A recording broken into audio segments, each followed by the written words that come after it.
Welcome back. Today we'll be going through the development of the vertebral skeleton, the sternum, and the ribs. So they all come from the somites, which are transient and derived from the paraxial mesoderm. As you can see here, it's made of the dermatome, the myotome, and the sclerotome. And those are going to be the progenitor of the exoskeleton, the trunk muscles, along with the tendons and skin that is associated with that area, and the meninges. And first, they form as an epithelial ball with a central cavity containing loose core cells and the somatocells. And those will differentiate into week 4, and then those will differentiate into these components, and then the cells in the ventral and the medial walls will become mesenchymal, and then they will surround the neurotube, as you can see here. And then the cells on the dorsal medial and the ventral lateral edges will differentiate and then become more of the precursor to the muscles, and then the cells between them will form the dermatomes. And of course, those will be segmented. And then the cells from both the muscle progenitors, from the dorsal medial and then the ventral medial walls, will become mesenchymal and migrate beneath the dermatomes and form the dermomyotomes. Oh, sorry, let's go back. So as you can see here, the precursor muscles will form the somatic mesoderm and then differentiate into the splenic mesoderm, so that will form the muscle of the gut, and then the somatic mesoderm will form the skeletal muscle. Dermis, of course, is going to be the skin, and that's going to be around the skin of the back. And the coelom forms, and eventually that will form the anterior cavity, yolk sac, and whatnot. Okay, so it's regulated by a variety of genes and signaling molecules. The important ones to know is the PAX3-WNT, because that will go to the somites, and then from there go into the dermomyotomes. Noggin will go and develop into the head or the cranial area. SHH is going to form the caudal region, and then the WNT, FY, F5 are going to form the muscle precursor. BM4, MYOD is going to form the bone structure and the bone precursors. And then the PAX1 is going to form the pathway of cartilage, and then the bone forming genes of the vertebra. Okay, so the caudal portion is cell dense with a higher cell proliferation, and then the cranial portion, and then the neural crest cells and the motor axons will migrate to the cranial portion from the caudal portion. And then they are once they migrate and whatnot, they go through something called the von Ebner's fissure, and then those will refuse to form the vertebra. So you can see here, it goes through, and then the bottom portion of the upper vertebra, and then or precursors to the vertebra, and the top portion of the lower precursors to the vertebra will fuse, and then there you go, you make a vertebra. And that will create the 4 occipital somites, and then the 8 cervical somites. The cranial part of the first somite will fuse with the caudal half of the fourth, and then all of that will make the base of the skull. And the caudal half of the first cervical sclerotome will fuse with the cranial half, as you can see, remember bottom and then top, fuse together, and then that will make the first vertebra, or the atlas. And then it goes on and so forth until the last portion, where the 8th cervical sclerotome will fuse with the first thoracic vertebra to make the 7th cervical vertebra. That's why you know, the that's why the cranial spinal nerves will pass below the vertebra of the same number, and the intersegmental arteries will pass over the vertebral body, while the segmental nerves will pass below. And then the sclerotome associated with the overlying myotome will also pass over the vertebra. As you can see here, this is going to be C1. This is the nerve, C1, C2, C2, and so on and so forth, until we reach the thoracic vertebra, and then, you know, after C7 is going to be C8.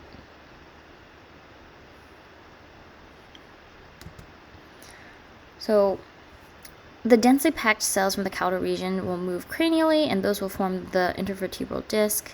And then the remaining packed cells will fuse with the caudosclerotome to make the mesenchymal centrum of the vertebra, so that will make like the body of the vertebra.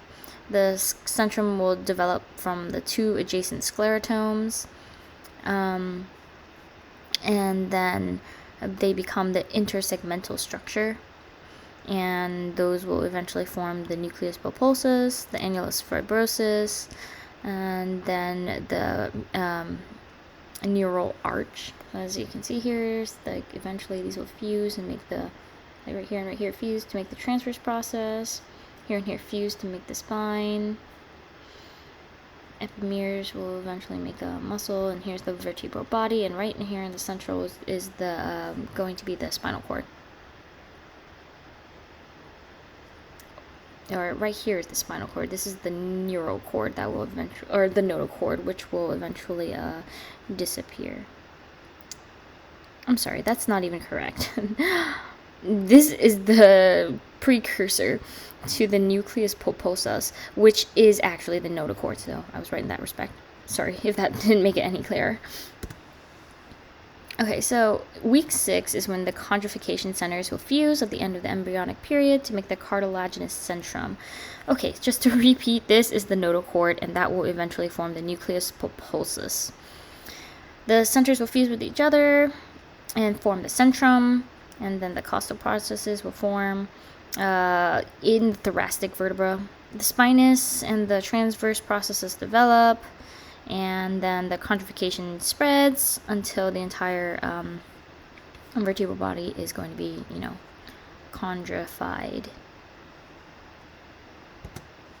Ossification following the chondrification ends by 25, and from there the last remaining, like, you know, centers are going to be the secondary ossification centers, but during development and during most of childhood, the primary ossification centers are active, and it's going to be the ventral and the dorsal centers.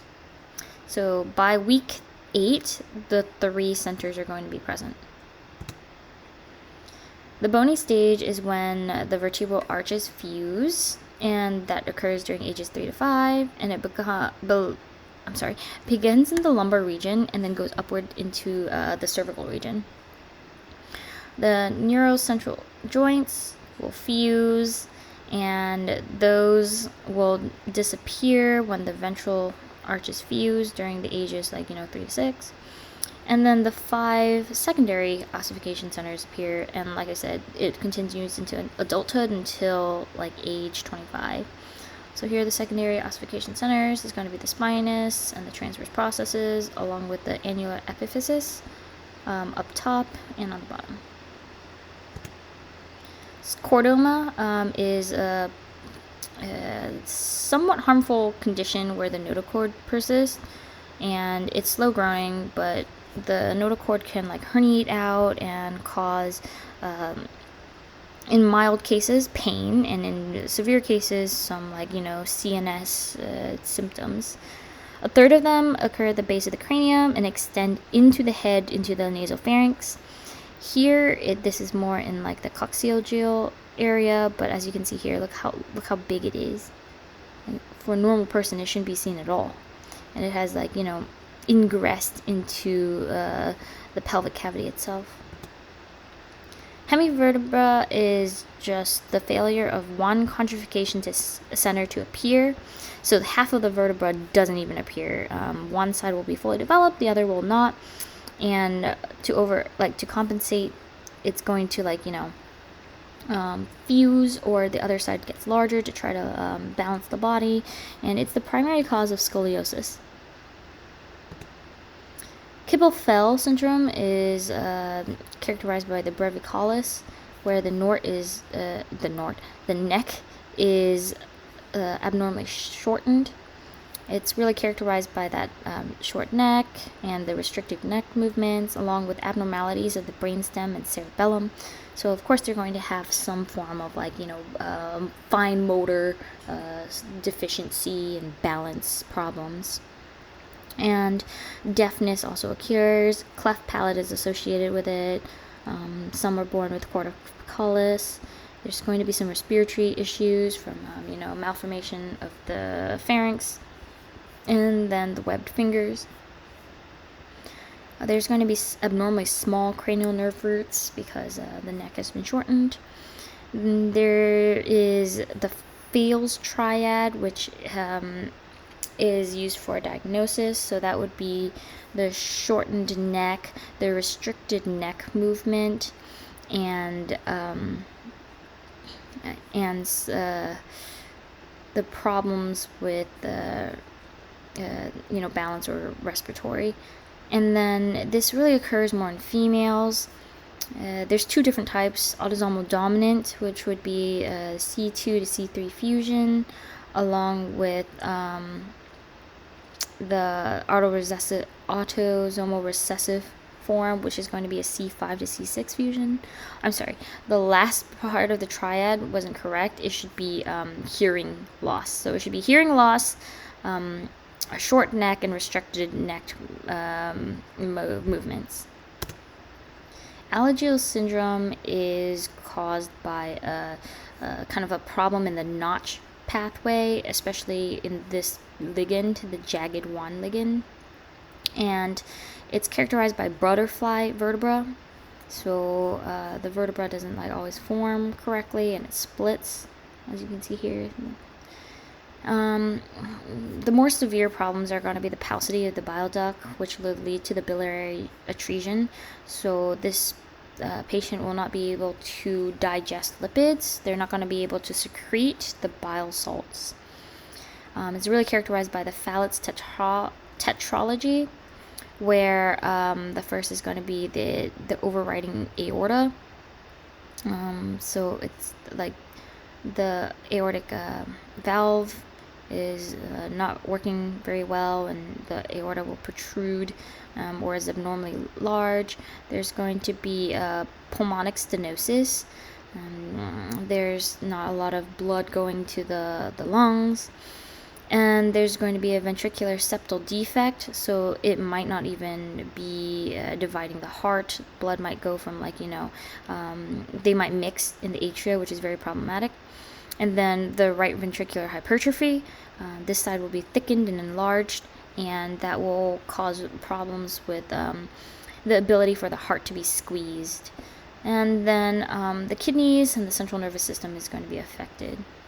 Here, as you can see, there's the aorta. There's the defect in the valve. These children usually have a very pointed chin, a bulging forehead. Spina bifida is a non-fusion of the neural arch, so this spinal cord can protrude. Sometimes it's mild, and that's going to be called spina bifida occulta, where just like the posterior part, the spinous part of the vertebral body doesn't form, as you can see here, and there's going to be an abnormally hairy patch right there. As you remember how the dermis will cover the back of the notochord during development, and that also carries hair cells and whatnot. And then the meningocelli is the protrusion of the meninges, and then the myelomeningocelli is the protrusion of like the meninges along with the spinal cord.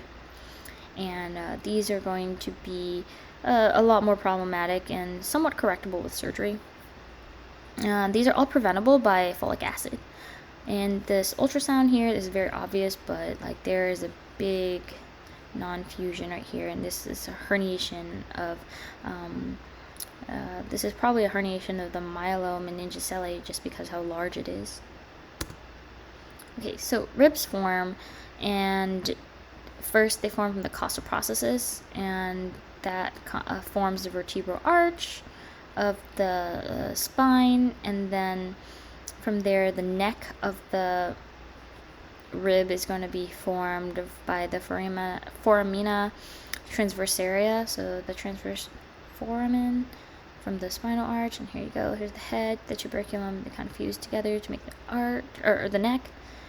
And first forms the proximal rib, and then the vertebral rib, and then the distal or sternal rib forms last.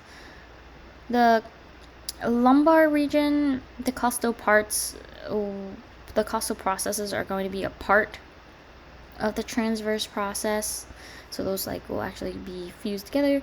And then the costal processes of S1, S3 will just fuse together and make the ala. The thoracic region, the ribs begin to form by day 35, and the true ribs connect to the front and the sternum by day 45.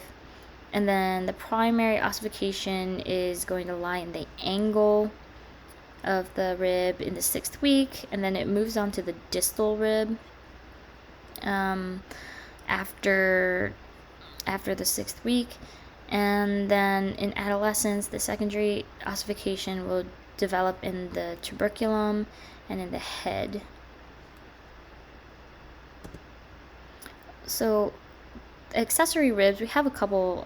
They're really there to protect the kidney, and some people have extra ribs.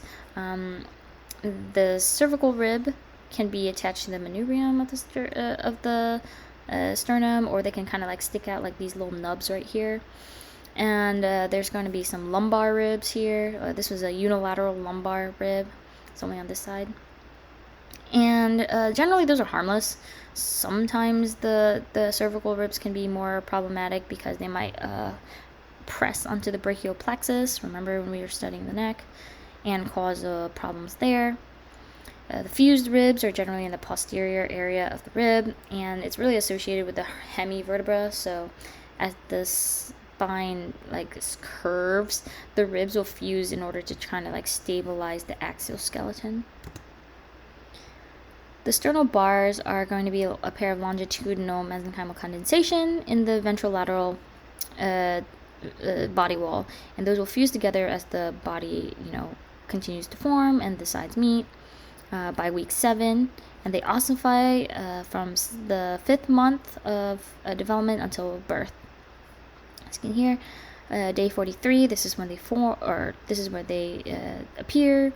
By 45, they start, fusing and chondrifying, and then at birth, then they start, really developing and ossifying. So pectus excavatum is the most common thoracic wall defect. It's more common in males, and as you can see, it caves in. Of course, this can vary. It can be very mild, and you might just have like a smallish dip in your chest, or it can be very severe, and with the severe cases, you have to correct it with surgery. In the milder cases, you can actually correct it with physical activity by just you're really filling in that gap with muscle. So more bench presses, more push-ups will fill in that little divot. But in severe cases like this, it can actually affect the heart. And the Nuss procedure or the Ravitch procedure is going to be done. Nowadays we use the Nuss because it's a less intrusive. So a metal bar is going to be inserted via a small incision here, and then it's going to lift the sternum outwards. And then either like, you know, the bone was going to be removed, or it's going to be threaded through the sternum, but eventually it can be removed once the sternum has grown over it correctly. The Rovich procedure is an older procedure, and that's where like the bone itself is just going to be removed and then replaced with like a steel or mesh implant.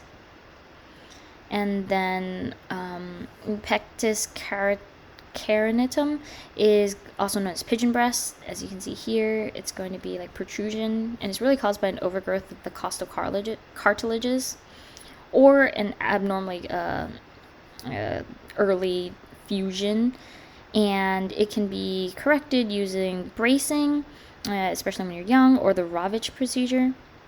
And these are really like both are kind of associated with the Marfan syndrome. This is really associated with rickets. Okay, so that's it for now. Thank you for your attention, and good luck studying.